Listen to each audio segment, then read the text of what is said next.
Assalamualaikum warahmatullahi wabarakatuh. Hai, bertemu kembali dengan saya Sandra Ayu atau Ibu Ayu. Kalian bisa menyimak materi akuntansi yang akan saya update di channel ini, Alsa Channel.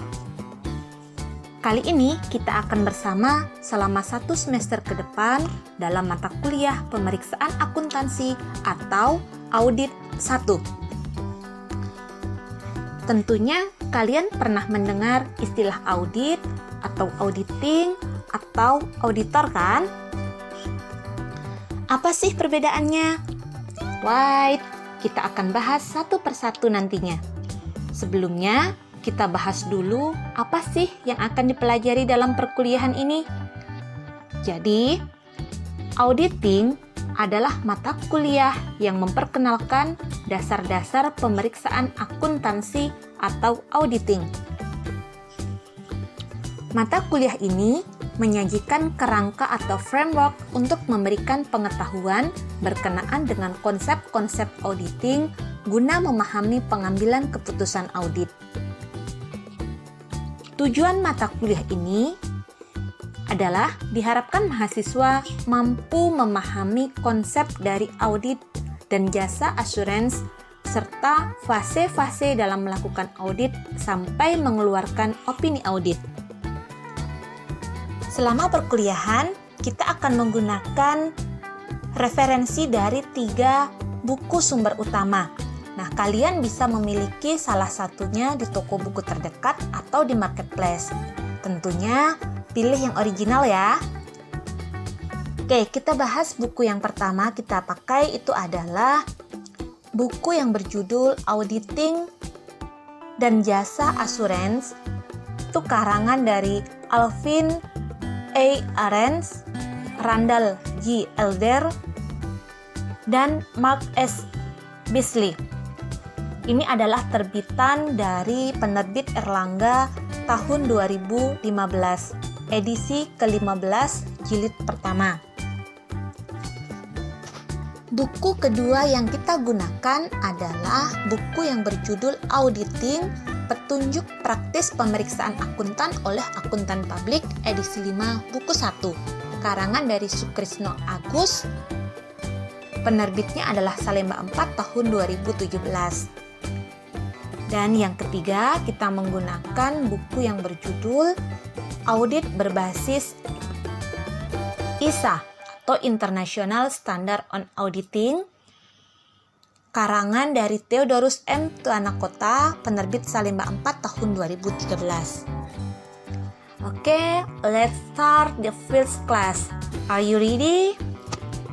Kita masuk pada pertemuan pertama, yaitu gambaran umum auditing. Pertama, dibahas dulu definisi auditing yang telah dirangkum dari beberapa sumber.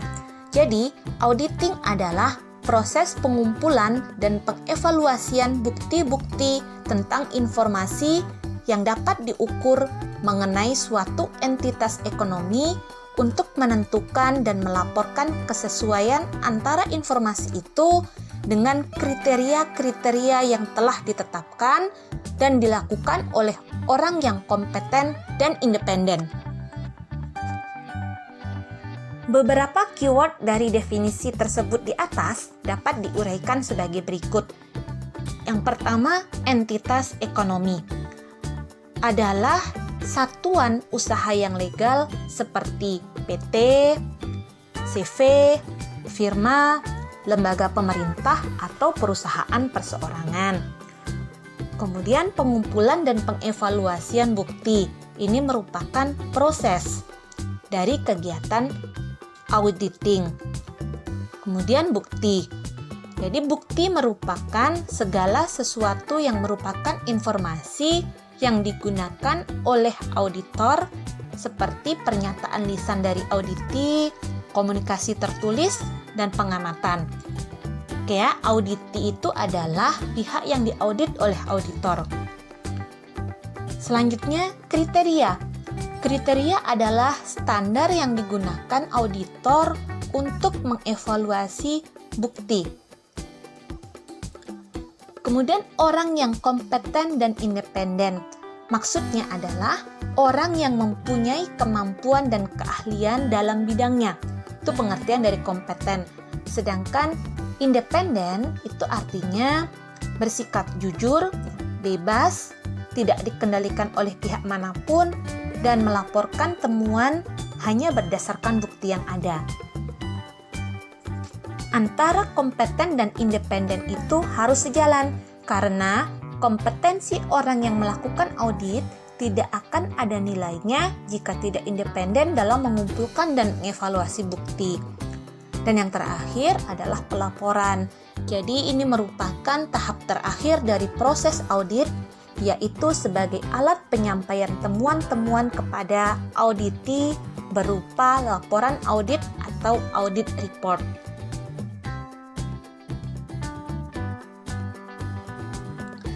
Nah, ngomongin tentang auditing, kalian tahu nggak perbedaan auditing sama accounting? Jadi, selama ini banyak pemakai laporan keuangan dan masyarakat umum yang bingung antara auditing dan accounting.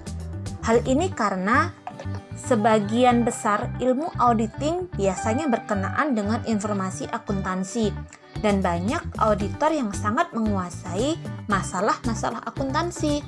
Padahal nih ya, auditing dan accounting itu suatu hal yang berbeda. Apa perbedaannya? Kita lihat bagian berikut. Akuntansi itu bermula dari adanya peristiwa atau kejadian ekonomi yang kemudian dilakukan proses atau siklus akuntansi. Dimulai dari proses pencatatan, pengklasifikasian, dan pengikhtisaran sehingga menghasilkan laporan keuangan untuk mengambil keputusan. Laporan keuangan ini banyak jenisnya ya. Sudah pernah kita bahas di pengantar akuntansi. Itu ada laporan posisi keuangan, laporan laba rugi komprehensif, kemudian laporan perubahan ekuitas, ada laporan arus kas.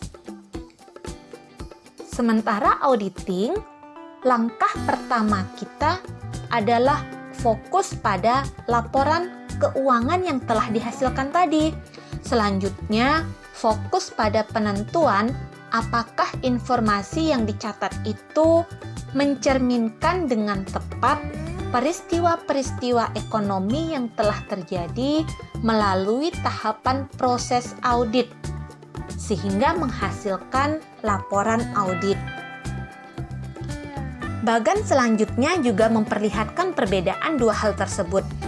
Akuntansi dalam pengerjaannya mempunyai sifat konstruktif karena disusun mulai dari bukti-bukti pembukuan, kemudian jurnal khusus, kemudian lanjut pada buku besar atau jurnal umum, kemudian neraca saldo, kertas kerja, sampai pada laporan keuangan.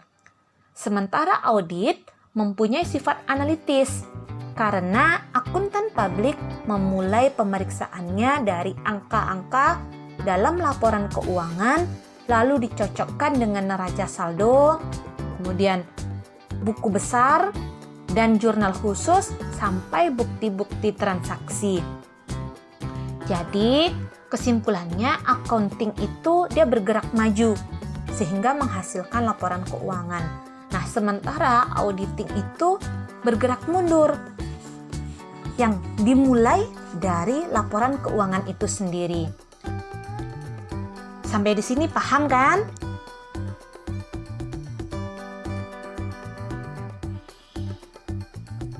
Next, jenis audit. Akuntan publik atau auditor melakukan 3 jenis utama audit, yaitu audit laporan keuangan, kemudian audit operasional, dan audit kepatuhan.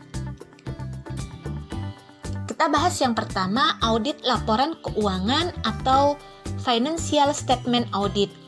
Itu merupakan audit yang dilakukan untuk menentukan apakah laporan keuangan atau informasi yang diverifikasi itu telah dinyatakan sesuai dengan kriteria tertentu dan apakah laporan keuangan tersebut telah disajikan secara wajar sesuai dengan standar akuntansi yang berlaku umum atau PSAK. Hasil audit ini biasanya dipakai oleh pemegang saham, kreditor, instansi pemerintah, dan masyarakat umum. Yang kedua, audit operasional. Jadi audit ini bertujuan untuk mengevaluasi bukti tentang efisiensi dan efektivitas dari kegiatan operasional suatu entitas sehubungan dengan tujuan tertentu. Pada akhir audit ini, manajemen biasanya mengharapkan saran-saran untuk memperbaiki operasi. Dan yang ketiga, ada audit ketaatan atau compliance audit.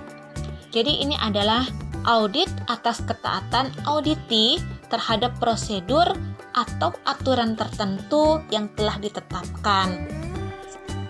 Dalam audit ini akan mengevaluasi bukti untuk menentukan apakah aktivitas keuangan atau operasional dari suatu entitas itu telah sesuai dengan prosedur, aturan, ketentuan, atau undang-undang tertentu. Biasanya, hasil dari audit ini dilaporkan hanya kepada manajemen, tidak digunakan untuk pemakai luar. Selanjutnya, jenis-jenis auditor. Sebelumnya, kita check it out dulu pengertian auditor. Jadi, auditor itu adalah orang atau pihak yang melakukan kegiatan tahapan proses audit. Ada beberapa jenis auditor yang berpraktek dewasa ini. Yang pertama, akuntan publik terdaftar, ya, atau kantor akuntan publik, biasa disingkat KAP terdaftar, yaitu auditor yang mempunyai tanggung jawab atas kinerja audit laporan keuangan bagi semua perusahaan publik, perusahaan-perusahaan besar, dan beberapa perusahaan kecil maupun organisasi nirlaba. Auditor ini biasa disebut auditor independen atau CPA, Certified Public Accountant. Yang kedua, ada auditor pemerintah. Jadi auditor ini bertanggung jawab mengevaluasi efisiensi, efektivitas, dan keekonomisan dari program atau proyek pemerintah. Di Indonesia ada beberapa lembaga ya, yaitu BPKP, Badan Pengawasan Keuangan dan Pembangunan, kemudian ada BPK, Badan Pemeriksa Keuangan, serta Inspektorat Jenderal pada departemen-departemen pemerintah. Next, auditor pajak, yaitu auditor yang bertanggung jawab melaksanakan pemeriksaan atas tercapainya penerimaan negara dari sektor perpajakan dan penegakan hukum dalam pelaksanaan perpajakan. Kalau di Amerika itu ada Internal Revenue Service atau IRS. Kalau di Indonesia itu dilaksanakan di bawah Direktorat Jenderal Pajak, Kementerian Keuangan Republik Indonesia. Selanjutnya ada internal auditor. Jadi ini adalah auditor yang bekerja di suatu perusahaan untuk melaksanakan audit bagi kepentingan manajemen perusahaan. Nah, sebagai contoh di BUMN Indonesia itu ada unit SPI yang menangani hal ini. Dan yang terakhir ada auditor forensik. Jadi ini adalah auditor yang bisa dibilang terbaru, yaitu adalah auditor yang bekerja di bidang spesialisasi dalam hal kriminal keuangan atau fraud kecurangan ya. Ini pekerjaan mereka itu cenderung dalam pemeriksaan dokumen-dokumen terkait berbagai tindakan fraud seperti money laundry dan pelacakan sumber uang berasal.